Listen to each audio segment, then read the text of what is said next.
Can be seen at the Comedy Factory in Baltimore, November 17th through the 19th. And he has a weekly webcast at danradioshow.com. Please welcome Dan Naturman.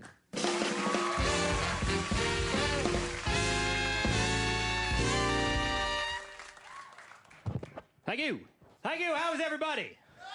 Oh, you people are good. I was on the internet the other day trying to get some booty. Here's the problem. You know, Match.com, stuff like that. You go online, people, they put, like, old pictures when they were younger and better looking. Try to fool you. I don't put up with that, though. I tell them, look, send me a picture of you holding today's paper. All right? Or at least an iPod. That way I know it's from this century. If I see a Benetton shirt, I get nervous. You remember those with the big blue stripe from the... I'll tell you about the internet. Nobody saw the internet coming. That's the craziest thing about, like, the cell phone. We all knew the cell phone was coming. We was waiting for the cell phone. The internet, we had no idea. That's why you never saw the internet on Star Trek, right? You remember Star Trek? Took place in the future. No internet. You never heard Captain Kirk say, Spock, give him the coordinates to SETI Alpha 5. I'm Googling that now, Captain. Captain, we have an instant message from the Romulan commander. Surrender or be destroyed. LOL. I was hanging out at the Barnes & Noble bookstore the other day. They got dummies and idiots books everywhere. The Idiot's Guide and the Dummies Guide. You seen those, Max? Yeah. Dummies and idiots everywhere you go. They got every topic covered. I saw one book, Child Care for Dummies. Now, why are we encouraging dummies to have children? That's what I want to know. I saw another book, you're not going to believe it, Calculus for Dummies. That don't even make sense.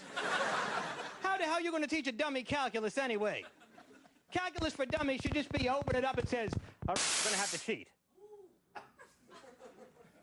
Because, Sorry about that. Yeah. Did you get the joke in? They're laughing now. That's all I care about. All right. Should I go?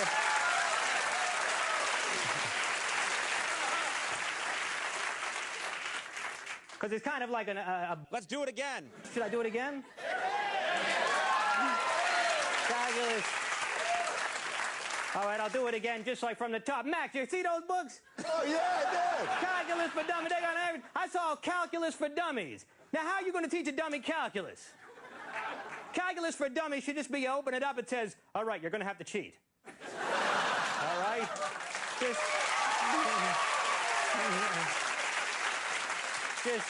Just find an Asian kid if you can find one.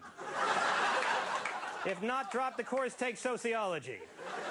Anybody pass sociology. The college students know what I'm talking about. I got a fake number at a bar last week at a bar. A fake number. That's not right. Ladies, why you got to give a dude a fake number? You don't like a guy, just say, I got a boyfriend. That way nobody gets upset. But don't get me all excited with a phone number, and then I call up and it's a Chinese restaurant. That's annoying. You call up, Hunan Garden? I don't suppose Lisa's there. No? All right. Well, I guess I'll have the chicken with broccoli then. As long as I got you on the phone, chicken with broccoli in a brown sauce. The only thing worse than a fake number, you say, what could be worse than a fake number? A straight-up no. Which is very rare, by the way, but it happens now and then. It did happen to me once. I'm talking to a girl at a bar. I said, you want to go out? She said, no. I said, why not? She said, well, I don't feel there's any chemistry there, because you women like to talk about chemistry. I said, that's where you're wrong. There is chemistry there, because I just put a tranquilizer in your drink. So, you want to talk about chemistry. Those are some serious chemicals headed your way. Well, you got to play hardball. These chicks aren't giving it away, am I right? And, I meet a lot of dudes come to New York City, a lot of tourists here probably in the audience in New York, single dudes, right? You probably think you're going to get some sex while you're here in New York. Not that simple. New York City women are not easy. But I get dudes coming to me all the time. They're like, Dan, you live in New York. Now, what's a good bar we can go to get some action? I'm like, oh, you want a bar where you're going to get some action, huh? All right, you go to the end of the block, right? And then you turn gay. And it's right there. You can't miss it. Right at the end of the block. Have a good time. That wasn't homophobic. Well, no, that wasn't. There's still homophobia in the world, you know. And racism, too, by the way. I didn't know that, but I was talking to a girl recently at a club, and things are going good. She seems to like me. So far, so good. But then she's telling me she don't like black people. In 2005, I was horrified. On the other hand, I was also horny, so I played along. All right? Just pretended to agree with her, so finally I talk her into coming home with me. Of course, I had to call up my roommate, Darnell, and tell him to get the hell out of there. I'm like, dude, no time to explain, just go. Now, you know that poster of Martin Luther King in the living room? Take it with you, all right?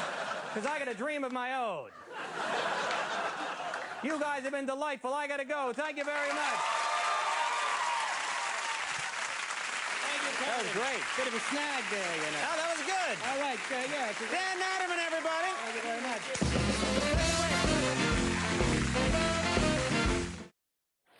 Well, all right. I think this one works. You were really funny. Thanks a lot, my friend. Stay tuned for Last Call with Carson Daly. Come on, everybody. Goodbye.